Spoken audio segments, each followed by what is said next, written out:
Hello mga lods, welcome back to my channel. So nandito naman tayo para silipin naman natin ang estimated salary ni Sir Tekram. So ito mga lods ay isang veteranong charity vlogger. So suportahan natin ang kanyang channel dahil marami na itong napatunayan as a charity vlogger. So siyempre tuloy-tuloy tayo sa pagsuporta at saka siyempre huwag nyo kalimutan na isama sa pagsupport ang aking channel. So ito ay napatunayan ko mga lods dahil lagi ako nanonood din sa kanyang mga video. So sana huwag natin kalimutan na suportahan palagi si Sir Tekram dahil maganda ang kanyang hangarin para sa ating mga babae na nangangailangan ng tulong. Pero siyempre, kung bago pa kayo sa aking channel, pakiclick naman ang subscribe natin. And then siyempre, pakipost na rin ang notification bell para lagi kayong updated sa ating video. So ano pa ba ang iniintay natin mga lods?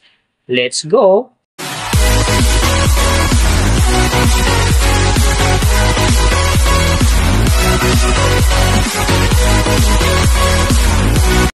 So mga lods, si Sir Tekram sa ngayon ay mayroon ng upload videos na 3,356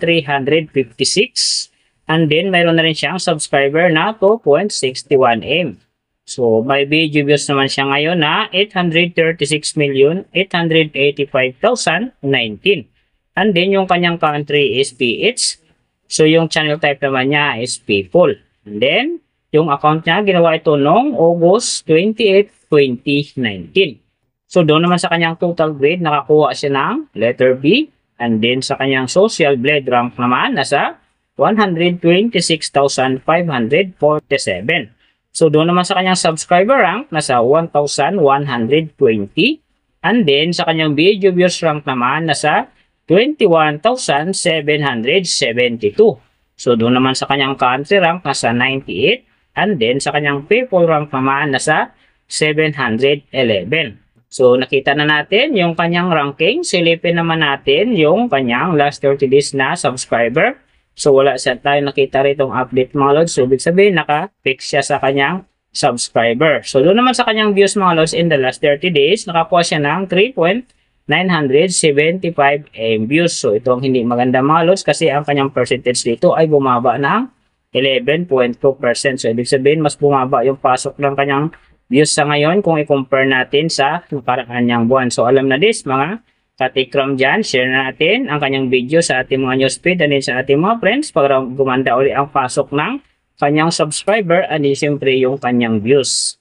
So nakita na natin yung kanyang ranking, last 30 days subscriber and then yung kanyang views. Silipin naman natin yung kanyang daily summary from subscriber, views and then yung kanyang earning. So sa kanyang subscriber mga lods, wala tayong nakitang update. So nakapix siya sa 2.61M. And then sa kanyang views mga lods, yung magaganda rito, September 18, nakakuha siya ng 107,000. And then pagdating naman ng September 19, nakakuha siya ng 271,000. So pagdating naman dito ng September 25, nakakuha siya ng 102,000. And then September 27, nakakuha siya ng 182,000. So, yung last na medyo maganda pa sa kanya yung October 1, nakakuha siya ng 139,000. So, yan mga lods, ang magagandang views na nakuha niya. Pero sinasabi ko, hindi yun ganun kaganda kasi nga ang kanyang percentage dyan ay bumaba ng 11.2%. So, doon naman sa kanyang earning, tingnan natin dito yung September 26. So, sa kanyang low estimated, nakakuha siya ng $31. And then sa kanyang high estimated naman, nakakuha siya ng $499. So, ang mga yan naman mga lods, daily summary lang. Mas maganda kung silipin natin yung naka-round off na from daily, weekly, and monthly para malaman na natin kung magkano na ngayon ang estimated salary ni Sir Tekram dito sa YouTube. So, unahin natin yung kanyang daily average. So, sa daily subscriber, wala tayong nakitang update mga lods. And then, sa kanyang views naman, nakakuha siya ng 132,490.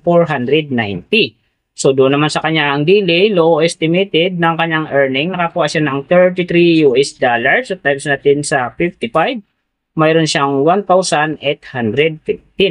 And then, sa kanyang daily, high estimated naman ng kanyang earning, nakakuha siya ng $530. So, times natin sa 55, mayroon siyang 29,150. So yan mga lods ang kanyang daily average. So pupunta naman tayo sa kanyang weekly average. So sa weekly subscriber, ganun pa rin mga lods, wala tayong nakita ang update. And then sa kanyang views naman, nakakuha siya ng 927,430. So doon naman sa kanyang weekly low estimated ng kanyang earning, nakakuha siya ng $232. So times natin sa 55, mayroon siyang 12,760. And then sa kanyang weekly high estimated naman ng kanyang earning, nakakuha siya ng $3,700. So times natin sa 55, mayroon siyang 203,500. So yan naman mga lods ang kanyang weekly average. So pupunta naman tayo sa kanyang monthly average. So sa monthly subscriber, ganun pa rin mga lods, wala tayong nakitang update. And then sa kanyang views naman, nakakuha siya ng 3,974,690. So doon naman sa kanyang monthly low estimated ng kanyang earning, nakakuha siya ng $994. So times natin sa 55, mayroon siyang 54,670. And then sa kanyang monthly high estimated naman ng kanyang earning, nakakuha siya ng $15,900. So times natin sa 55, mayroon siyang 874,500. So yan naman mga lods ang kanyang monthly average. And then yung nababanggit ko rito or nakikita nyo is pawang estimated lamang yan. Nakabis lang tayo sa Social Blade website. Isang public website na kahit sino pwedeng mag-open para malaman kung magkano na ang estimated salary ng ating mga iniidolong YouTuber, vlogger, or influencer. And then mga lods, like ko sinasabi, palagi natutupad dyan yung low estimated kasi nga hindi talaga natin kayang i-demand sa ating mga viewers na huwag mag-skip ng ads. Pero pwede pa rin naman yan maging times 2, times 3, or maging times 4 pa yan kapag ang isang vlogger nakapagpa-viral ng kanyang video. So siyempre mga lods, kung supporter ka ni Sir Tekram, huwag ka na mag-skip ng ads dahil big help yan sa kanyang channel. At saka siyempre sa mga kababayan natin na kanya rin tinutulungan dahil siya nga ay isang charity vlogger. Pero siyempre mga lods, huwag nyo rin kalimutan na huwag na rin skip ang aking ads dahil big help yan sa aking channel. At saka siyempre sa aking mga personal na hadikain. So mga lods, kung nagustuhan nyo ang video na to, pakiclick naman ang subscribe natin. And then siyempre pakipost na rin ng notification bell para lagi kayong updated sa ating video. And then kung mayroong gustong magpagawa ng video na sim nito para sa inyong mga iniidolong YouTuber, vlogger, or influencer, comment lang sa baba yung tamang detalye ng kanyang channel para ma-search natin kagad at magawa natin sa next video. So yung mga nag-request na hindi ko pa napagbigyan, be patient lang mga lods kasi i-review ko yan. Baka natakpan na ng ibang message so hindi ko nakita. So mas maganda mag-message kayo ulit ng bago para makita natin. And then yung tamang detalye lang ng kanyang channel para ma-search natin kagad at magawa natin sa next video. So big thank you sa lahat ng mga sumusuporta sa aking channel. Sa magsusupport pa lang. Ingat kayo palagi and God bless. At sana gabayan kayo palagi ng Panginoon sa ginagawa nyo araw-araw. At siyempre magtagumpay din kayo sa inyong mga pangarap. So hanggang dito na lang. See you on my next video.